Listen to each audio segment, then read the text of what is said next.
आलस्य को कैसे जीतें? कछुए और खरगोश की कहानी तो आपने सुनी होगी। खरगोश तेज दौड़ने में समर्थ होते हुए भी दौड़ की प्रतियोगिता में हार गया। कारण क्या रहा? थोड़ा सा आलस्य। यही एक छोटा सा विचार कि अभी नहीं, थोड़ी देर विश्राम के बाद मैं तेज दौड़कर अपने गंतव्य पर पहुंच जाऊंगा। इस एक संकल्प ने ही आलस्य को निमंत्रण दे दिया और वह दौड़ की प्रतियोगिता में पीछे रह गया। कुछ बहुत हद तक जनमानस के साथ भी ऐसा ही तो होता है। कर लेंगे, हो जाएगा, इसे मैं समय आने पर कर लूंगा, क्या जल्दी है, इस प्रकार के भाव ही आलस्य के रूप हैं। आज का कार्य कल या सुबह का कार्य शाम को करने की सोचना अवश्य ही आलस्य का सूक्ष्म अंश कह सकते हैं। अपवाद की बात अलग है। थोड़े से आलस्य के कारण समर्थ होते हुए भी जीवन के खेल को हार जाते हैं। कार्य करने की ऊर्जा होते हुए भी हम उसका उपयोग नहीं कर पाते। बेंजामिन फ्रैंकलिन ने अपनी अभिव्यक्ति में कहा है कि एक राजा पूरी तरह समर्थ होते हुए भी युद्ध हार गया। उसके पीछे उसका थोड़ा सा आलस्य ही था। युद्ध में चलते चलते उसके घोड़े की नाल की कील निकल गई। उसने थोड़े से आलस्य के कारण उसे नजरअंदाज कर दिया।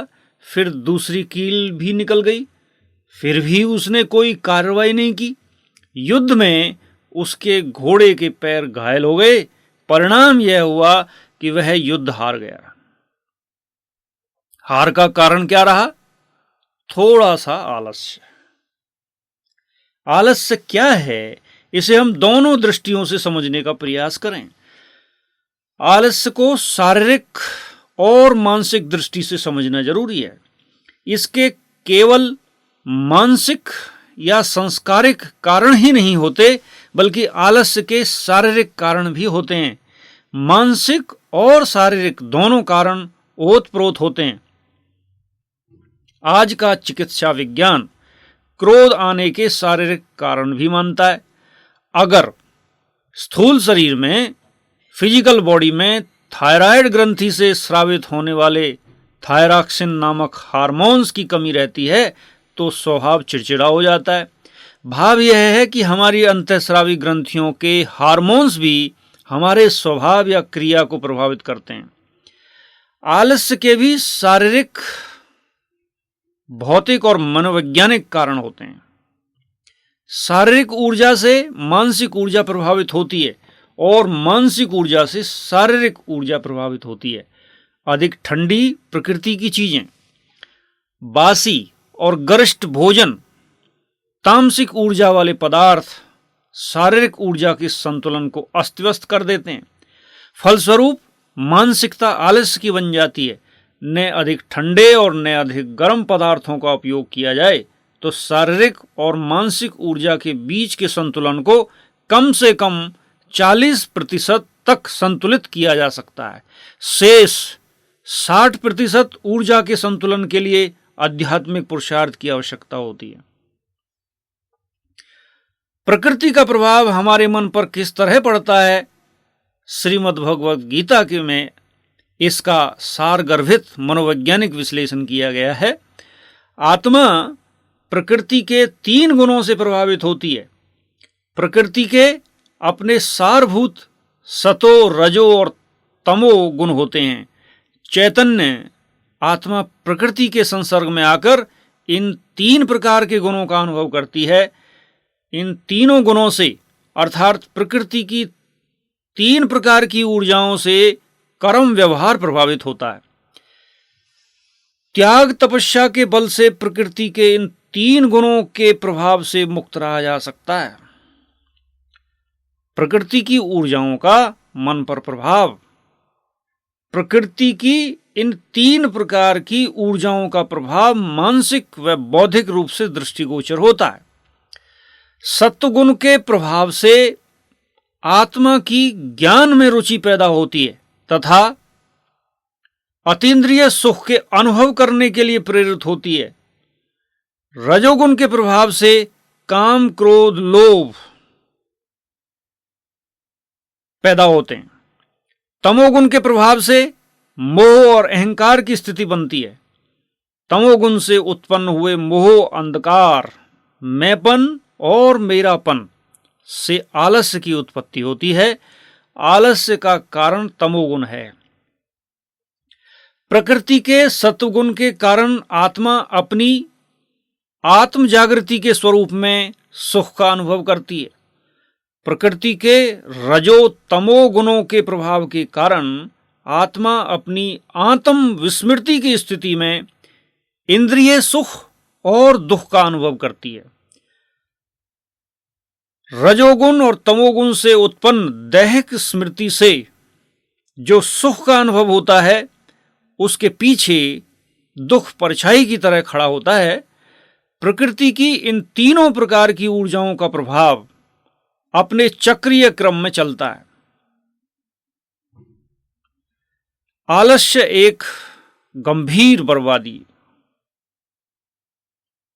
आलस्य बड़ी भयंकर बर्बादी का कारण भी बन जाता है। काफी पुरानी घटना है। अमेरिका के शिकागो शहर में आग लगी, जिसका कारण किसान का थोड़ा सा संकल्प ही था। किसान जो अमेरिका के शिकागो शहर के नजदीक ही रहता था, अपनी पशुशाला में जाता है और बैलों को चारा डालता है। सायंकाल की बात थी। मिट्टी के तेल को केरोसिन कहते हैं से जलने वाली लालटेन उसके हाथ में थी। लालटेन उसने नीचे रखी और पशुओं को चारा डाला। वापस आकर अपने नियत समय पर जब वह सोने जा रहा था, उसे याद आया कि लालटेन को नीचे ही रखा छोड़ करके आया हूं। लेकिन उसने आलस के कारण अपनी उस स्मृति की उपेक्षा कर दी। रात को बैल के पैर से टकराने से लालटेन टूट गई और परिणाम स्वरूप केरोसिन से पहले अंदर आग लगी और धीरे धीरे शहर में फैल गई। भयंकर बर्बादी हुई। आलसी लोग भाग्यवादी होते हैं। संत मलुकदास की कविता की ये पंक्तियां आलस्य वृत्ति को बढ़ावा देती हैं। वे कहते हैं कि अजगर करे न चाकरी, पंछी करे न काम, दास मलुका कह गए सबके दाता नाम। कुछ लोग ऐसे भी कहने वाले होते हैं कि जब सब कुछ बना बनाया है, तिल बढ़े न तिल घटे, सब कुछ वही होने वाला है जो हुआ था, तो फिर पुरुषार्थ या मेहनत किस लिए करें। वे लोग वास्तव में कर्मों की गति, यूनिवर्सल लॉ को नहीं जानते। उनकी यह धारणा निरी अज्ञानता से अभिप्रेरित होती है। कर्म से भाग्य बनता है। तकदीर और तदबीर दोनों ओतप्रोत होती हैं। प्रयत्न और पुरुषार्थ को स्थान दें। मनोबल, पुरुषार्थ, विश्वास और हिम्मत, जहां ये चार चीजें हैं, वहां आलस्य पैदा नहीं हो सकता। सबसे महत्वपूर्ण बात है अपने भावना पक्ष को मजबूत करने की। परमात्मा प्रदत्त ज्ञान और स्वयं परमात्मा के प्रति प्रेम भाव कभी कम न होना चाहिए। उत्तरोत्तर भावना और विवेक दोनों में इजाफा होता जाए। आलस्य के समाप्त होने पर 5 विकारों पर भी गहरा प्रहार होगा। अन्य विकार भी धीरे धीरे समाप्त होते नजर आएंगे।